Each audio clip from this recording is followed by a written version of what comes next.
Dalgalar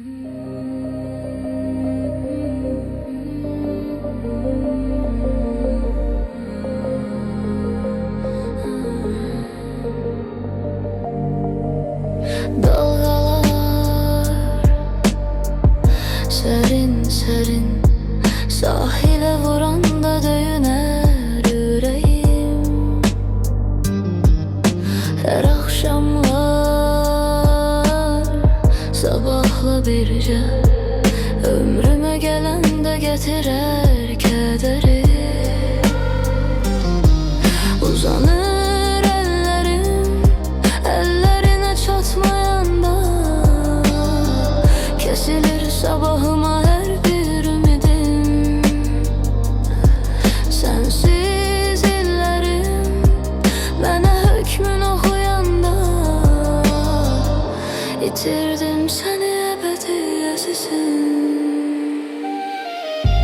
Dalgalar beni qaytara geriye, yalanlar beni yeniden itire. Sabahlar seni ömrüme getire, inanmam beni bağışlaya sever. Yağışlar damcılar pencerede, gözyaşım ovcumdadır yine de. Sevirdim seni mən delicesine, niye geldi ayrılık ömrümüze? Dalgalar beni qaytara geriye, yalanlar beni yeniden itire. Sabahlar seni ömrüme getire, inanmam beni bağışlaya sever. Yağışlar damcılar pencerede, gözyaşım ovcumdadır yine de. Sevirdim seni mən delicesine, niye geldi ayrılık ömrümüze? Bakmadın üzüme belə bakmadın, ürək ağladı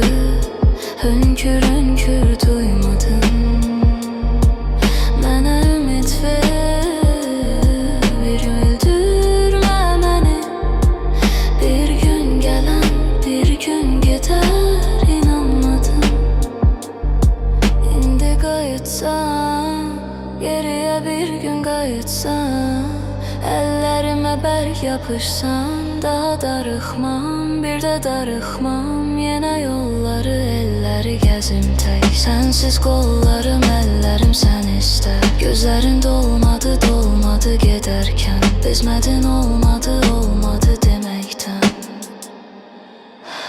Dalgalar məni qaytara geriyə, yalanlar məni yenidən itirə. Sabahlar səni ömrümə gətirə, inanmam məni bağışlaya sevə. Yağışlar damcılar pəncərədə, gözyaşım ovcumdadır yenə də. Sevirdim səni mən delicesine, niye geldi ayrılık ömrümüze? Dalga